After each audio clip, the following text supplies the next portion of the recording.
So when we really look at it on this counterpart journey or twin flame journey, the counterpart journey, when we start going into ourselves, when we start going into these places of hurt, of pain, first of all, we're burning through.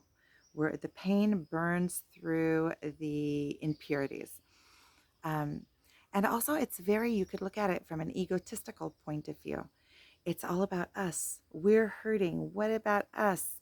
It's completely blind to empathy of the other.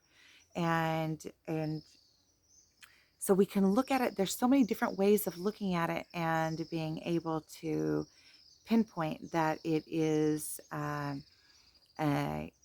a false or impure thing, because when there's something in you that is impure within your ego, and that was something that I was talking about in the video before, and I didn't get to this point, um, that the impurities that are in our ego, right? Our ego has come to serve us, and in our ego there are programs that were programmed in that are impure, that are out of sync with the universe around us, or out of sync with our nature, out of sync with our higher good, out of sync of knowing that we are worthy.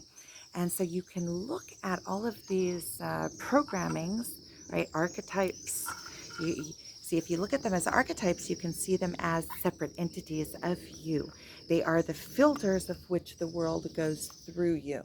And then there are many different, there's like a whole bunch of birds up there just going around in the circle chirping over me.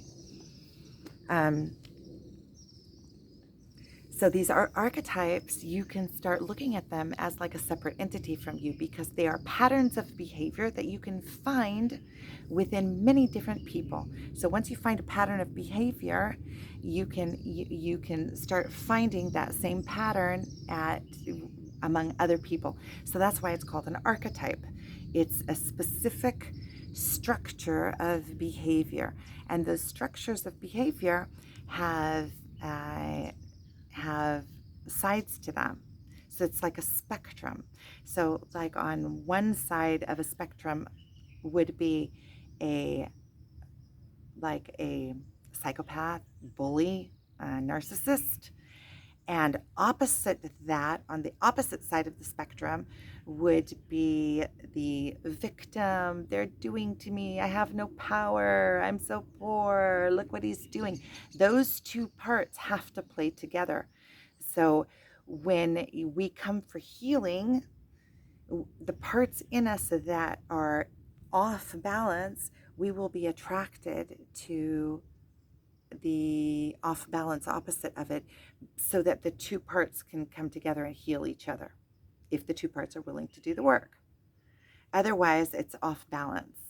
And each of those sides of that is creating its opposite.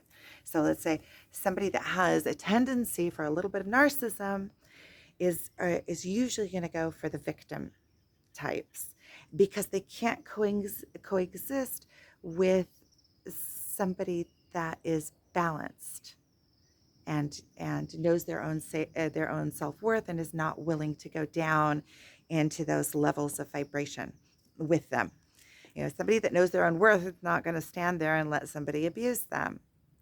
So obviously, the somebody that feels unworthy, and also the aggressor, is also feeling unworthy. They have to be aggressive in order to make the world work for them. They have to control somebody else. They have to put out those negative emotions in order to get like a fix, almost, to get satisfaction, to get it all comes back to emotions, wherever they can't. Wherever starts getting uncomfortable, the depth of the emotion that we can go, there's always an archetype that jumps up and stops it. It's some kind of addictive pattern of behavior, or these defense mechanisms that, like for a victim, it might be bawling and crying. Okay, I'm already broken. Don't beat me down anymore. And for a bully, it would be that whenever there's something that they don't want to deal with or discuss, then they're going to have that bah, that explosive out. Or there's also invert narcissists, but they're going to have an episode of their narcissism because of that will stop whatever they're feeling threatened by, which might be, it doesn't matter what it is, it's a trigger to an emotion, something that they're not uncomfortable, that something that in that place their emotions haven't been opened up yet, they're afraid of those emotions, so they create some kind of we create some kind of mechanism that will guard us, safeguard us, so that we don't have to go into places that make us feel uncomfortable. And a lot of people do it really, really sweetly. Like they'll just change the subject really quick because they can't go down that path anymore, or they'll go into mind buzz, or they'll get up and walk away, or they'll have um, uh, get mad and frustrated, or they'll start going into victim mode. Wherever something touches our emotions that haven't been opened yet, are the automatic that we usually have is to try to avoid the emotions somehow, and that's where all of these behaviors come in. All of these false behaviors, instead of just allowing things to be, we have mechanisms. And so as we purify ourselves, we have to come into that place where we are able to look at everything as is. Look at it as is, without having any kind of reaction towards it, without having um, distressed reaction, or without having craving, obsessive reaction towards it.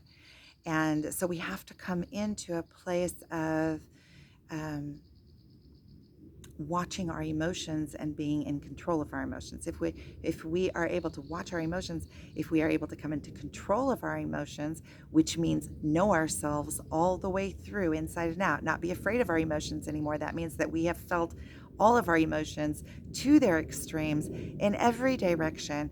And when you do that, when you know your extremes and all of the directions, you're not afraid of yourself anymore, and then you're not afraid of life, because you're not afraid that something that happens is going to trigger one of these hurty, touchy, sticky emotional places. So that is the work that we're doing, and a lot of times on the twin flame, or the thank you for the water, or the counterpart relationship. Um, both of the sides are coming together from opposite aspects, and all these different tiny little, because we are a precise mirror, then we're touching all of the other person's mirrors. We're touching every single aspect of their being and having to go through it, and kind of, you're getting a mirror back to yourself, and you're getting emotions that you didn't even know that you had. And each part of it, each party in it, is having those reactions. One's go-to is to collapse into the self. The other one is to overcompensate, or to uh, try to make things work. Try to have that yearning, that longing, and the other one has the. So you have to come into a place of perfect inner balance where you are able to, first of all, know you have to go through your emotions. So know your emotions. You have to have self-control over your triggers, over your cop-outs, over your addictions. So if you have some kind of addiction, it's you can use whatever it is as a tool, right? Well, it depends on what. For instance, with alcohol, there's no touch. And I'm sure there's a lot of other addictions that are no touch like that as well. But what I mean is, like, these behaviors. Let's say you have it in you to be assertive. And so you know that you have that in your toolbox. You know that you have that assertiveness there for when you actually need to use it. And you're not afraid to use it as well, because you are fully in yourself. So in that way, you can be totally at ease, because you can be in a conversation and not be afraid that you're not going to be able to handle part of the conversation. So you're not constantly in your mind going through stories. What did it mean by that? What is this? And you get out of all the stories. And then you become present. And in the present moment is when you have your power, is when you have power of change, is when you have power of creation, is when you are able to, when you're present in the moment, in every moment, you're able to guide your life where you want it to go. You're able to see all the different opportunities that are opening up to you. You're not afraid of them, because you're not, you're not stuck in the past or projecting. You're. What is the coolest life experience that I can have from this point? What is the coolest life? What do I want to do? What do I want? The important questions. What do I want to accomplish in this lifetime? That you know, and what is the path to there? How can I get there from here? And so